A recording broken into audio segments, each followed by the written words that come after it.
And first off, I just want to welcome you all and introduce myself. My name's Chris Price. I'm the Academic Programs Manager for the SUNY Center for Professional Development. I've been in this role at the SUNY Center for Professional Development since around 2014. At that time, I was actually working as the director of the Center for Excellence in Learning and Teaching at SUNY Brockport. For a few years, I did both jobs, and then in 2018, I believe, or yeah, it was 2018, I think. I joined the CPD full time. The CPD right now is located in Syracuse. However, I work remotely from Rochester. And my role at the CPD is twofold. One of the things that I do is help design and deliver programs like the one I'm going to talk to you about today across the system, although folks outside of SUNY are eligible to enroll in our programs and courses. And our programs and courses tend to be online and asynchronous. The other thing I do is I work with folks who work in faculty professional development on the campuses, either in centers for teaching and learning or on faculty development committees, to assist them with the work that they do with faculty on their campuses. So the purpose of the meeting today is to talk about one of our, I think, signature programs, our Inclusive Teaching and Learning Certificate program. I'm going to put the link again in the chat so you can follow along if you'd like. And the reason why we wanted to do a webinar to talk about this program is that we made some pretty significant changes over the course of the last 6 months to the program that we will pilot in 2024. I'm really excited about these changes. And I think they're going to work out really well. But of course, you never know until you do it. But we have really great people who have designed these programs and have taught them. And so I'm pretty confident that everyone's going to have a pretty great experience as we roll out the program in 2024. Before we do that, though, maybe if folks could just put in the chat where they're joining us from today. If your name's in the chat, you don't put your name, but if your chat name, your screen name doesn't identify who you are, you could just put that as well, or what you prefer to be called. So if you could do that, would be great. And she's from Long Island, got Stony Brook, we got Dahlia from Rockland. Hey, Gina. Morrisville, hey, Nadine. Broome, we got 2 folks from Broome, a lot of Stony Brook folks. Hey, New Paltz, Potsdam. Oh, Salem. Hey, great to see somebody from outside of SUNY here. And MCC, Abby Monianta. All right. All right, so we got a good mix of folks from across the system. Westchester here. All right, so I'm just going to quickly kind of lead you through what, the website. So this program, the Inclusive Teaching and Learning Certificate program, started out, we planned it starting in 2018 as the Diversity, Equity, and Inclusion in Teaching and Learning Certificate program. I'll talk about the name change shortly, but we developed that program in 2018 with that purpose that you see in the first paragraph there, is to help faculty and others in teaching and learning in higher ed develop new mindsets and strategies for more inclusive and equitable practices in classrooms and other learning environments. So, the idea behind the program was just to help faculty and instructors, be more inclusive teachers, recognizing that, we have as a goal equity across the system and across higher education and learning outcomes for our students, but also recognizing that our students are incredibly diverse and that we need to figure out strategies to, meet students where they're at, and that was the overarching sort of goal of the program. And our certificate programs, the way we develop them is that we engage with communities of practice, people with expertise in the areas that we offer the programs in, to brainstorm first the competencies, the knowledge, and the skills that those who need to learn these competencies need to know. So that was the first step. I worked with folks who work in faculty professional development, who work in diversity, equity, and inclusion offices on campuses, and who otherwise had expertise in teaching and learning and diversity, equity, and inclusion. And so we met over the course of about over 6 months, most of 2018, and sketched out the framework for the program.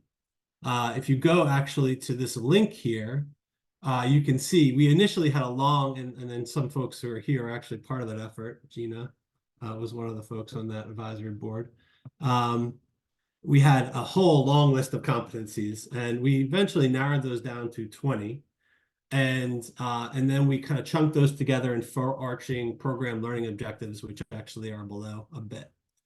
So the way our programs work is, you could take one course, or you could take a certain number of courses. It's usually 3. In the case of this program, it's 3 to earn a certificate in the program.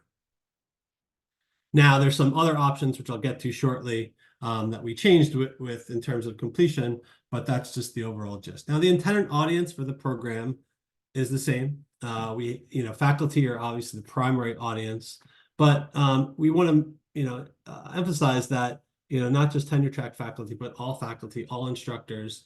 In fact, those who are in more contingent positions on campuses, this program should work out really well for them because it's asynchronous online, which means there are no sessions where you have to be somewhere all at the same time. Over the course of the courses in the program, you can kind of do the work as it fits your schedule.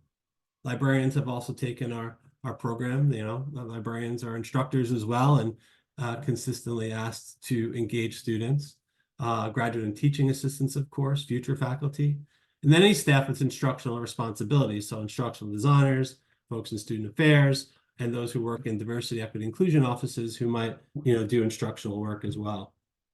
The only prerequisite we have for this program is that, you should be able to have a teaching and learning environment where you apply what you learn as you go along.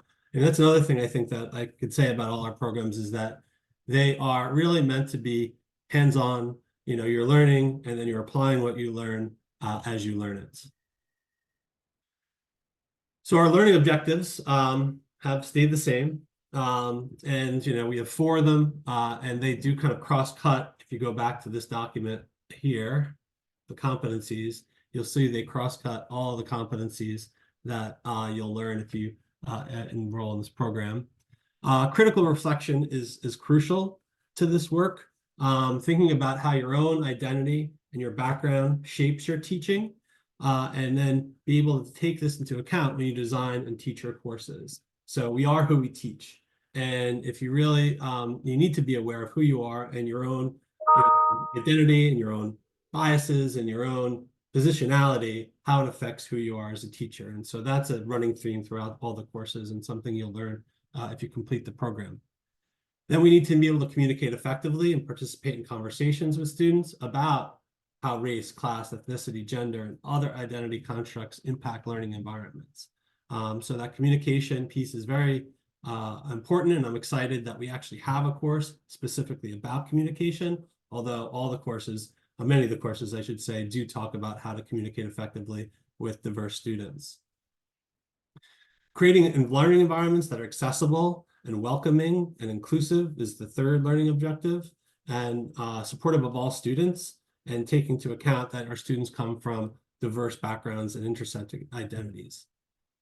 And then finally, we know a lot about diversity, equity, inclusion, and teaching and learning now, a lot more than we did, say, 15, 20 years ago. So some of the courses dive into the literature about effective, evidence-informed teaching and learning practices that we know will create more equitable outcomes and engagement and achievement among diverse populations of students. So that's hasn't changed from the program as it was first offered in 2019. And I'm excited to also say that since 2019, we've had 56 faculty complete the overall certificate, in which they completed 3 courses and a learning portfolio, an e-portfolio to receive the overall certificate. And we've had many more just take 1 course here or there, or 2 courses. But like I said, 56 overall badges. And we issue digital badges through Credly. for those who complete individual courses and then also complete the overall certificate. So with the revision, let me just back up a second. We've had another program since actually 2015 that we've offered called Teaching and Learning Certificate for New Faculty. And that program, we've had equivalent numbers of faculty finish it, actually probably closer to 100 faculty finish that program. But over the last couple of years, we've seen sort of declining enrollments in that program. So we kind of felt like, well, maybe we've reached a saturation point. Campuses are doing a better job supporting their new faculty. Let's rethink that program. And kind of had this idea that, in the world that we live in now, shouldn't all faculty, new faculty, more experienced faculty, understand what it is to be an inclusive teacher? And so rather than just completely eliminating the other program, we thought, how about we merge the two? And in fact, make the one that is for new faculty, change that a bit, or change the courses in that program enough and to address, the needs of this program and to meet the learning objectives of this program. So that's essentially what we've done. So the 3 courses that were in that other program are now part of the Inclusive Teaching and Learning Certificate program. Now, as you can imagine, it was an opportunity to sort of rethink our program and rethink the paths that one could take through the program. We were always splitting that balance of providing a rigorous, very kind of meaningful professional learning experience in our programs, but also on the other hand, recognizing that the folks who complete our programs are busy, teaching often full loads of courses, and have a very limited amount of time, frankly, to do professional development and learning. And so we always want to kind of be in that space between having a rigorous, valuable experience, but also recognizing that folks need to have a streamlined and very efficient professional development experience as well. And so what we've done with this program is we tried to create some efficiencies that will make it easier for folks to go through it, but also in a meaningful way. So we've created a variety of learning paths now through the program. So as always, if folks want to take one course, they could take one course of the 9 that we have available. However, what we've also done is created 3 concentrations within the program, which I'll explain in a second. Then, folks can take all 3 courses in that concentration area and they'll earn a badge for that concentration. However, if they want to complete the certificate program and get a badge in inclusive teaching and learning, they need to take 1 course from each of those concentration areas, which kind of will ensure that they meet those overarching learning objectives of the program that I discussed already. So those are the 3 paths. And here are the 3 concentration areas that we've created in the program. So the first one is communication, engagement, and student success. And this concentration area, really deals with in the classroom or engaging with students. Maybe it's online, you have an online classroom. Really, students are in front of you. How are you doing? How are you exercising those skills that we know you need to be an inclusive educator, right? So first one is helping non-traditional students succeed. The second one is innovative strategies to gauge all students. And Talia and Eileen, I know they had to leave at 12:15. They might still be here. They teach that course. And then the new one for the program that was part of the other program is essential communication skills for inclusive teaching. What kind of inclusive communication strategies can you use to engage students?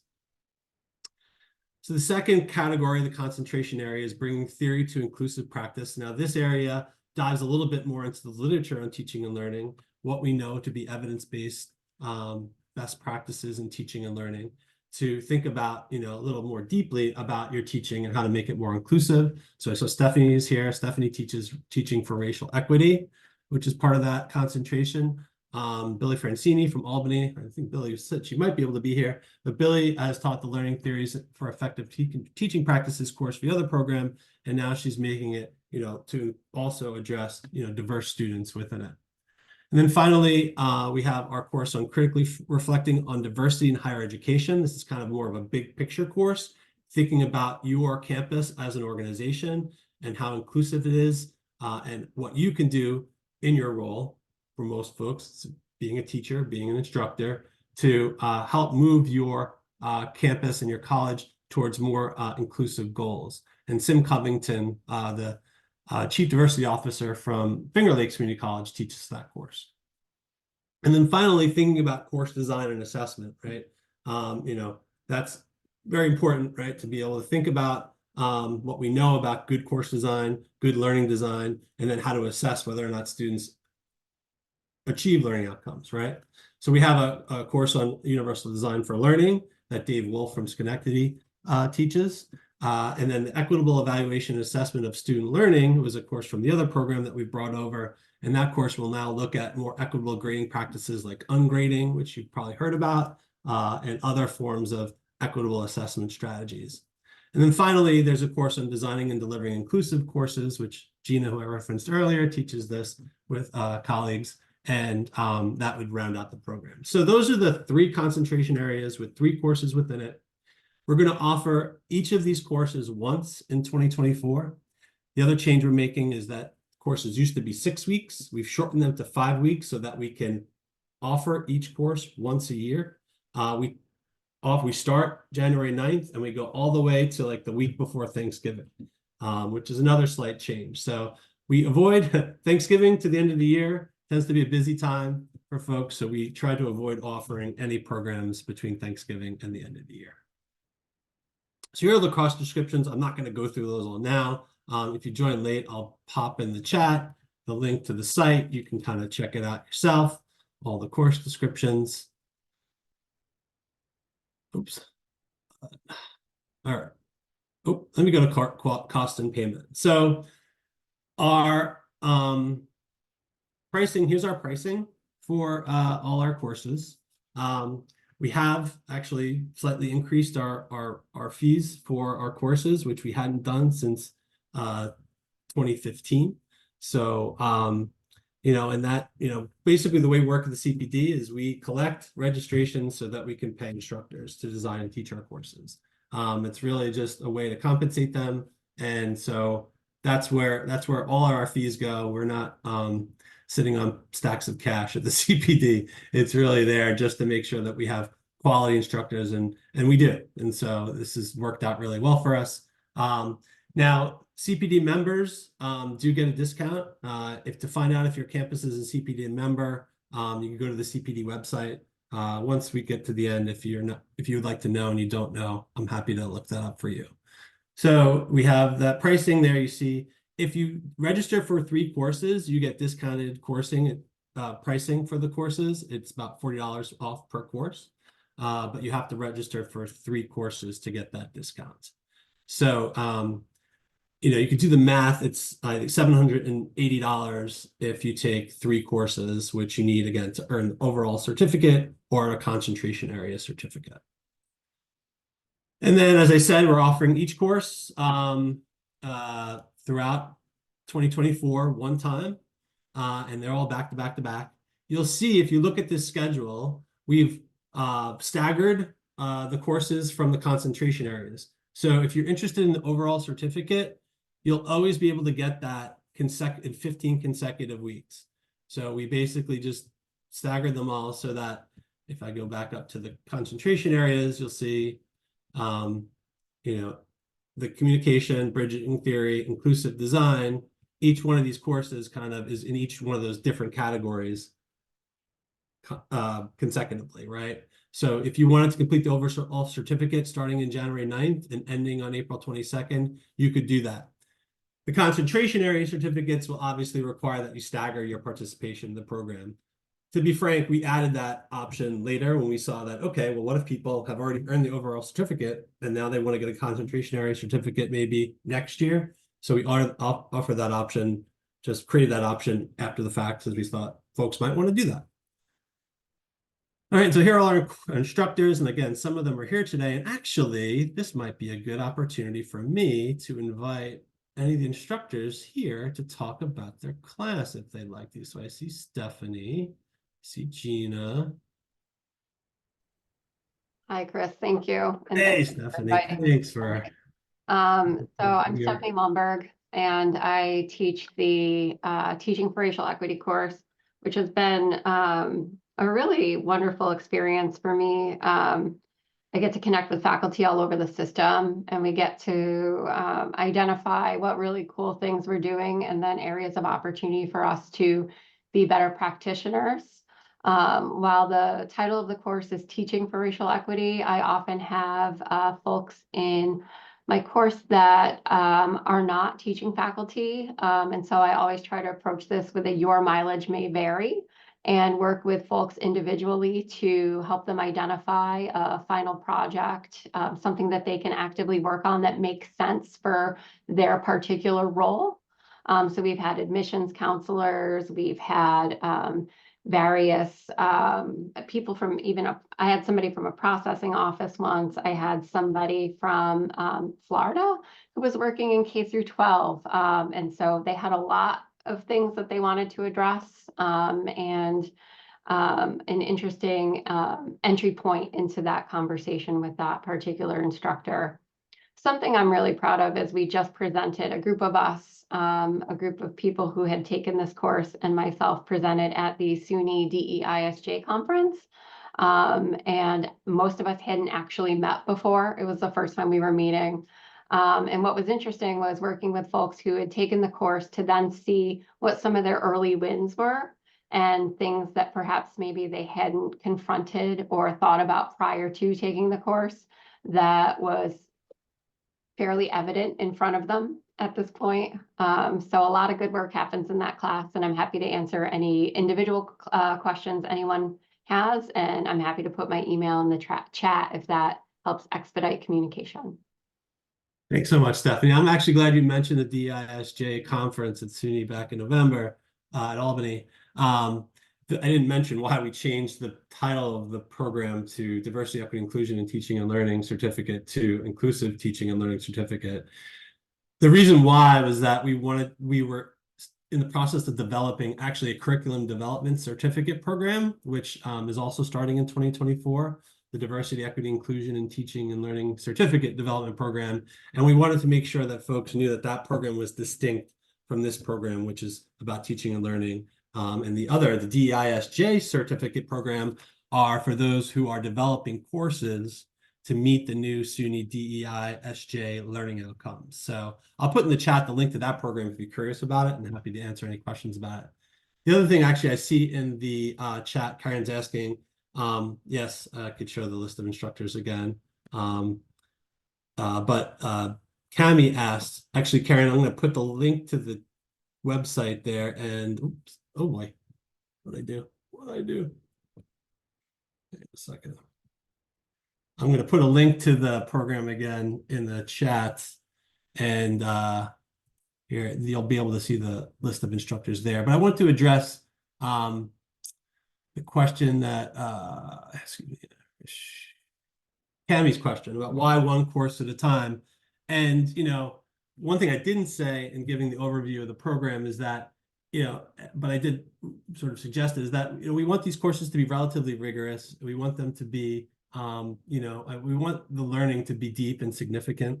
And so that requires some time, right? So we say that those who take these courses can expect to spend anywhere from 2 to 4 hours per week working in the courses. And so we just, and the instructors also put that time in as well. So we offer them like that so that, we don't expect anybody to take more than one course at a time as they're proceeding through the program, because frankly, we think, they probably have a lot on their plate already as they're doing it. And so, that's why we do it that way and why we spread it out. I mean, I suppose if we had more instructors and we had more demand, we could offer more at once, but so far this has worked the best. Any other questions? Gina, do you want to add anything? Sure. I'll talk a little bit about design and deliver inclusive courses. It's a really fun course for me to teach. So I hope that translates into it being a fun course for folks to take. We start with thinking about how do we design our courses? And we really have folks pull out a course that they would like to tackle and think about what are their learning objectives and how are their assessments related to that. And we use DFINC's integrated course design to kind of dig into that right at the beginning. And then what we try to do is at each module, so each week, we have folks choose something from their own courses that they would like to revise. So one thing is about building community in the classroom. So knowing who your learners are and designing specifically for them and creating activities to build community, like sort of going beyond the icebreaker at the beginning of a semester, going beyond reading the syllabus, what that could actually look like in class.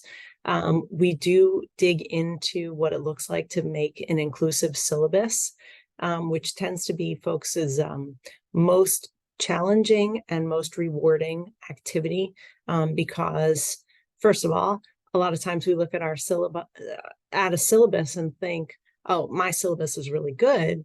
And then when you go through it sort of in relation to what folks are learning about, so sort of the background theories and some evidence, how did you say it, Chris? Not evidence-based, but Evidence-informed.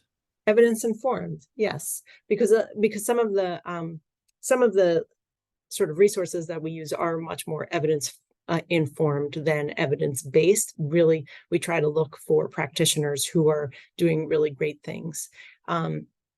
So anyway, around the syllabus, folks may go in and feel like they've done a really great job, but then looking through it with a new lens, they realize like there's actually a lot of work that they can do to make it more inclusive, both in writing, the way that they present it during the year, the times that they return to it during the semester. So that can be really effective. I just saw a question that came up of who's the targeted audience. So like what Stephanie said, the targeted audience is typically faculty or people who are working directly with students, but there have been librarians in our class. And so we've sort of tailored what learning experiences they would like to focus on, which is very doable. And we've had a dean, we've had some faculty development folks who want to experience what their own faculty are going to be experiencing. And, we were able to adapt it, because our goal was not for them to sort of experience it as if they were somebody else, like from somebody else's role, but to actually do it from the role that they are in, so they get something out of it personally, not just sort of to talk about it, which is I think that really helps create the community in the group. So one of the things about these courses is they are asynchronous online, which means that a lot of the learning happens between the students, between the professionals who are taking the course, so through online discussions. And then as instructors, we are providing feedback, raising up things that we want to make sure that everybody is seeing, and trying to push people forward in their thinking, basically meeting everyone where they are and trying to take them forward. Yeah, thanks, Gina. That was helpful. And the other question was, what can faculty do with the certificate once they have one? And that's a really good question. I mean, Stephanie talked a little bit about that with her, folks that have taken her course. And I think, it's not a for credit program, right? So it's not going to lead to a formal credential, but, we've modeled the program around sort of the same principles that would go into a more formal credential. I mean, I usually describe these courses as like, it's the rigor of a graduate program, but with not quite the time commitment and more of a real appreciation for putting those skills into practice in your job. So it is practical, right? This is what you do with it is it's going to help you be a better teacher and help you do a better job designing your courses. But on the other hand, we know that sometimes it's important to communicate who you are as a teacher to others in in a dossier or a portfolio or a report. And so this program will give you like language to use as you articulate to others, maybe tenure and promotion committees, that you are thinking about inclusive teaching and learning, and that you and it'll show them concrete steps you've taken to become more to try to create a more equitable learning environment in your classes. And yeah, Caroline was asking, about the target audience again, and there's Gina says everyone. I mean, really, in all, I think we've actually had folks from K through 12 take the program as well. So you know, while it is very focused on higher ed, I mean, I think higher ed broadly construed, and like not just SUNY folks outside of SUNY. It is 12:32, so you know, I said there's only gonna be half an hour, but I'm willing to stick around as long as there are questions. So are there any others? Feel free to, yeah, Abby. I just want to wave. I was just a wave. No, sorry about that. I was waving goodbye before I clicked my leave button. Certainly, yeah. All right. Thank you, everybody. Thanks, Stephanie. Thanks, Gina. It's good to see you. Nice to see you too, Chris. Bye, everybody. Bye, anyone. Feel free to email me if you have questions. You all know you can find me. We'll send you the recording.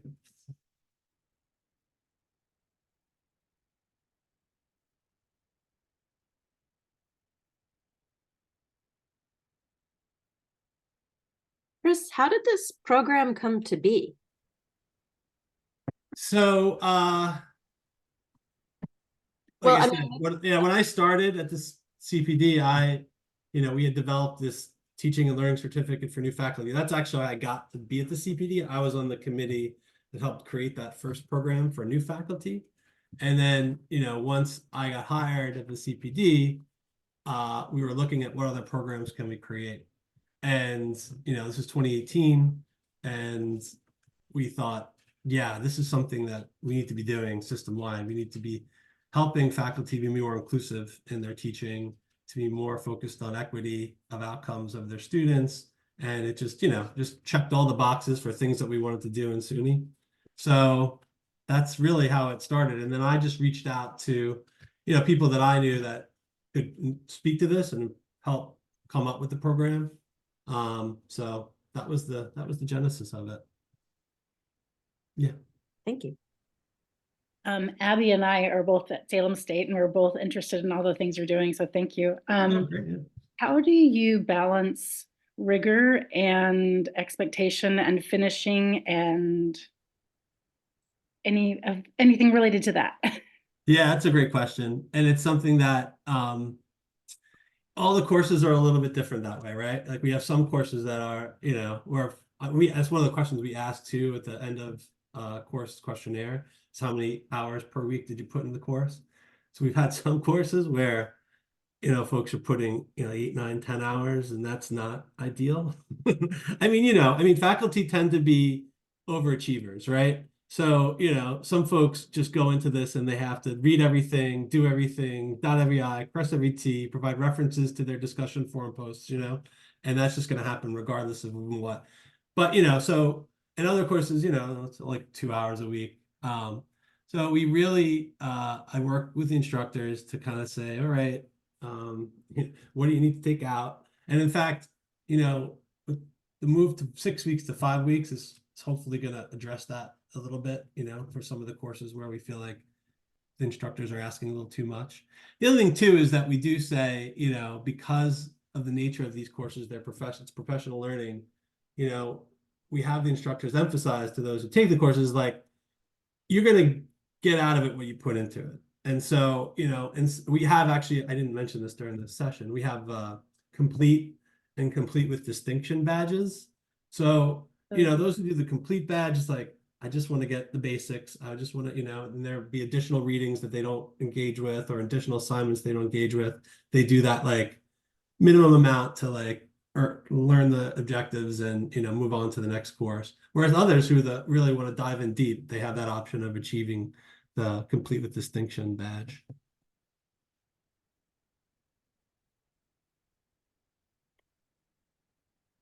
We try to hire people that have experience with doing professional development already, like, and so a lot of the folks that we have who teach the courses are like Stephanie, she's the director of the Center for Teaching and Learning at Broome. Gina was the Center for Teaching and Learning director at Monroe, but now she's a faculty member at Nazareth. Thank you. Contract reading, yes. Yeah. Are submissions graded as like complete or incomplete, or are they revision? And we do try to give the instructors some discretion with that kind of stuff, but most of it is just complete and complete. We do have it's often the fact that people don't complete everything on time, And then sometimes what we'll do is if it looks like they can, the instructors at the instructor's discretion, if they need a few weeks after the course ends, we allow them to have that.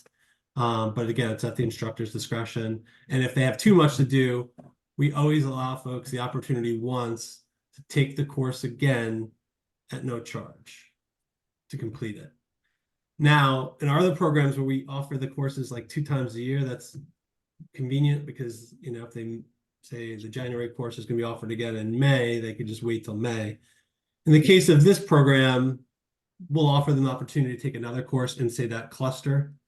You know, if, for example, like they take the first course in January and they aren't able to complete it, we'll say, okay, you could take the next time that one in that cluster is offered, you know, a few weeks later. And you said at the beginning, it's 3 courses plus a portfolio. What's the portfolio? Yeah. Oh, shoot, I forgot to mention that. So we actually also have eliminated that as a requirement for the program. It was a real portfolio. Essentially, was an opportunity for them to put like 3 of the sort of capstone assignments from the 3 courses that they took in a Google site, reflect on what they got out of those, how they applied those to their teaching, and that would get submitted to me. And then once I reviewed it, I would issue them their overall badge. It was a good idea in theory, but in practice for a lot of folks, it was a barrier to completing the overall program. And then really they struggled not with the reflection piece, not with the, summarizing their assignments piece. It was like I don't know how to create a Google site. Now you're telling me to do this other thing. So we got rid of that. What we're going to do instead is we're going to have some questions that we'll send out in probably like a survey format to those who complete, that ask them to kind of do some of that reflective work. Like, what were you hoping to get out of the program? What did you end up learning from the program? Did it match? Something like that. It's so interesting that this is this started out as the intro, new faculty or like starting to teach, and then that you've made this shift. So now if I come in and I'm a brand new teacher, I would go right into the sort of inclusive teaching stuff. Right. Yeah. So, I feel like, well, when we develop, this is just good teaching and learning, right? So like, why do we have 2 separate programs?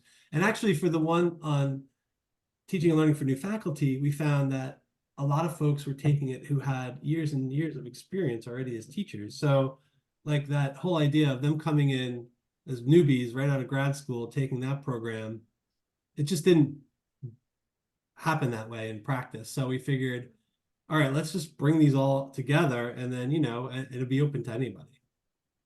So was the intent with the original new faculty focus for those who are coming out of grad school who didn't have pedagogy backgrounds and improving pedagogy? Okay, you're not right, and to assist the campuses with new faculty onboarding, to give them a tool to have at their disposal, to for those new folks who maybe they didn't have programs on their campus to help them with that kind of thing.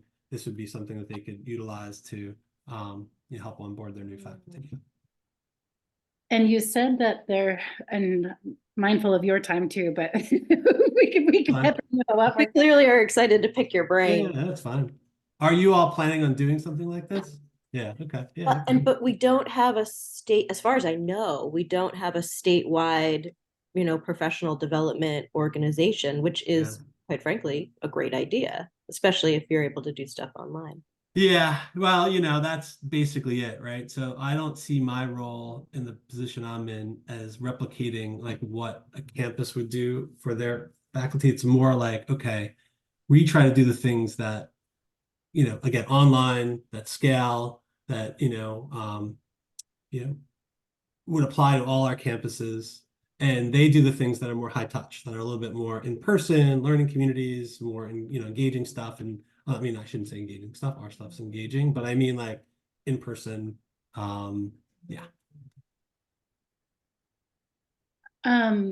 So your role is across all of the SUNY and community college systems. Right. Yeah. And that's the way our center, our system is actually unique in that way. Most large systems like California, for example, they separate them all out, and community colleges state colleges and university centers are in separate systems.